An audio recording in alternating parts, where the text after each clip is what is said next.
guys, it's POV and you are absolutely welcome. As usual, we dissect everything entertainment, leaving you with our point of view. And you would agree with me that quite a lot has been happening in our entertainment industry. So can you guess what we'll be discussing today? While you process that, I remain your host, Michelle Abanum, and I'll be right back.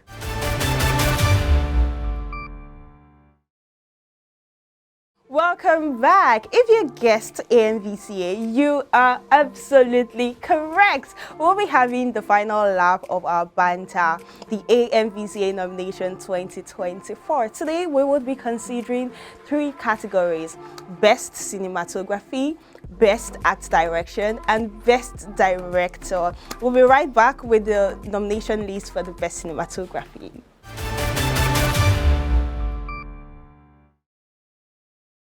So guys, before we delve into that list, we still have your faves here, Ayo and Jude. Hi, how you doing? We're good, I'm good.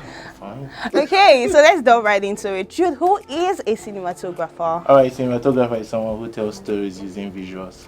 Okay, so now that we're talking about best cinematography, what are we to look out for? The best cinematographer who actually use visuals to tell the proper story.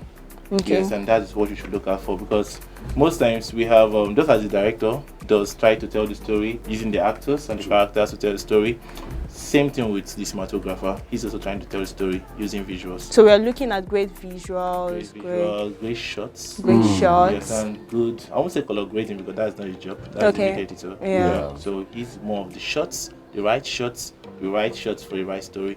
Okay. All right. Okay, so the nominees are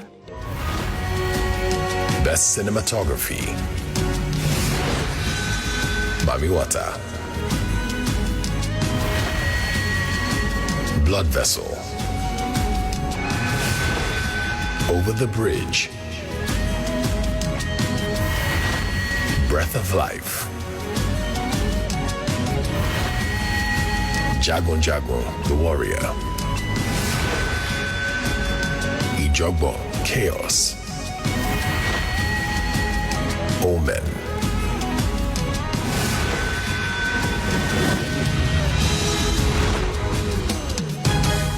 okay, so AY, we have quite amazing movies here. We have Mami Wata, we have Blood Vessel, we have Over the Bridge, Breath of Life, Jagun Jagun, Ijogbon, Ijogbon, Then yeah. we have Omen.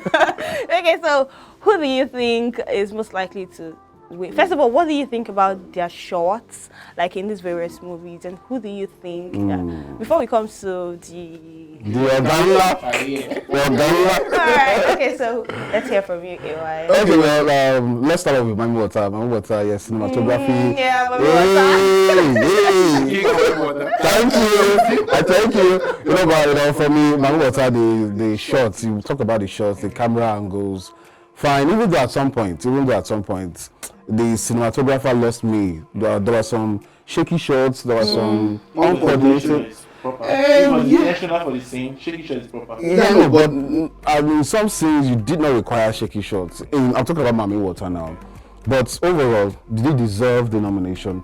Absolutely, yes. And I just love the ambience. He also played with the night scenes. So I know shooting during the night when you don't have the light exposure is a headache, but it was able to cut it. It was able to do quite well. So Mami Wata for me was and the nomination. For Jagun Jagun, the cinematography was good, but was not exceptional, because why?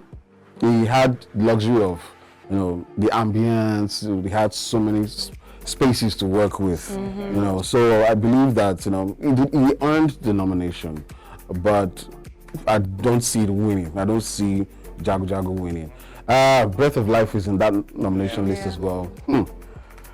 Jude, Michelle, the cinematography in Breath of Life, damn, was quite good. Yeah. It was quite good. He was able to, tell his stories, especially the water scenes when he had to take the camera into the water and all that. There's some scenes he also did quite well, and the shots were good. The exposure to light was also good. He used the daylight well enough.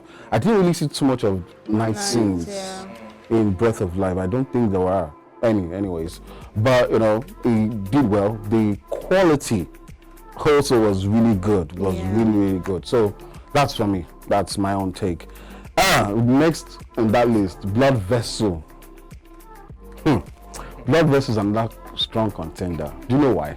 Why? Most of the scenes were shot in the ship, on the deck, in the galley, and all that. So it was battling with space. It was shooting in a confined space for most of the scenes, and the shots might be tight, looking at your lenses, but it was able to give you that, width and all Yeah. that. So it did well. It did well. It actually earned that nomination, and for me, also shooting on sea.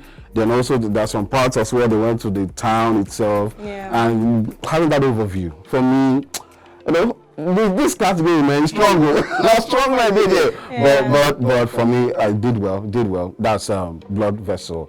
Ijogbon is where I'm actually going to.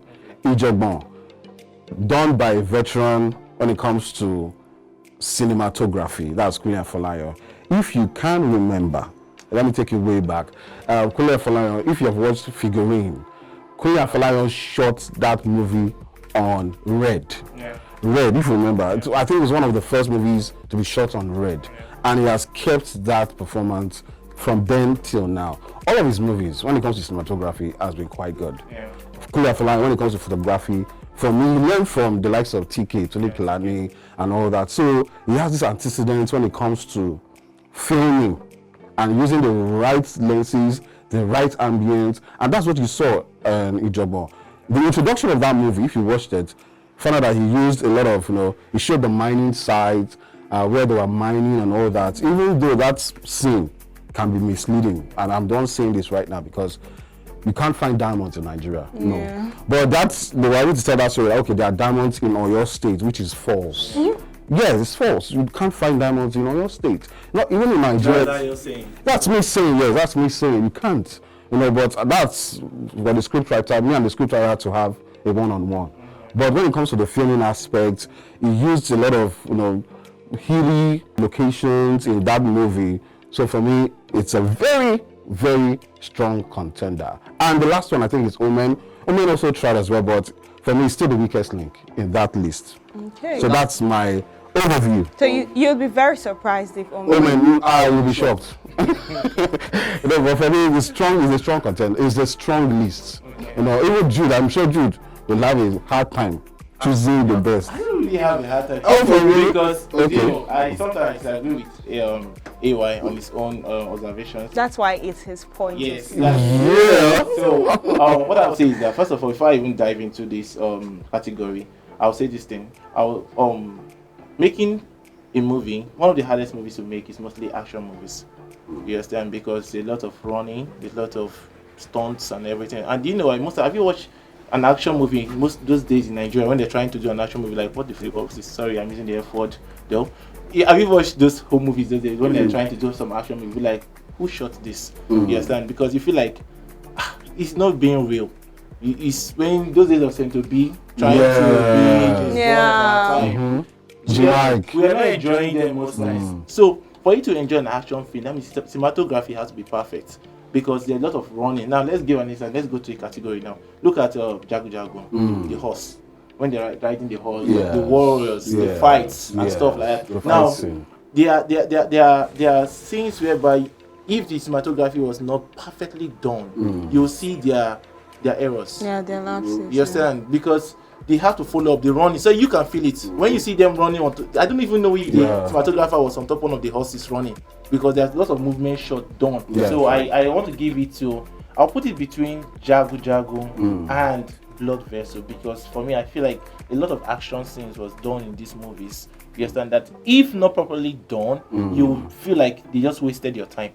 You understand? Because you're trying to compete with some great directors outside. I want to even make it look like an international movie somehow. Yes. Yeah. So I give it to Blood Vessel or Jagun Jagun. Okay, now the big question. You can't be giving it to Blood Vessel. Oh, there's no all in POV. Okay, so who do you think would win this category? Let me start with your AY. For me, I'll give it to Ijogbon. Like I said, he played with a lot of aerial shots. He played with a lot of, undulating shots as well. The camera angles were great. So Ijogbon will take it. And interestingly, I don't think Kule Afolayan has won this category before. I stand to be corrected. I'm not sure he won it last year, Best Cinematography. So I see him winning it this year. Even though it's going to be tough based on what Jude explained right now. But for me, Ijogbon will win that category. All right, Kunle, I'm so sorry. I see you losing again. This is just my point of view. Are you for real? Yeah. If it was this movie, this movie. Which one?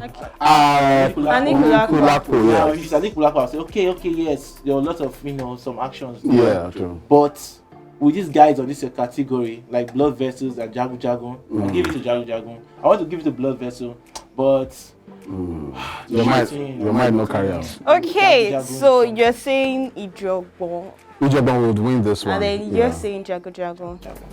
I'm saying may the best one win.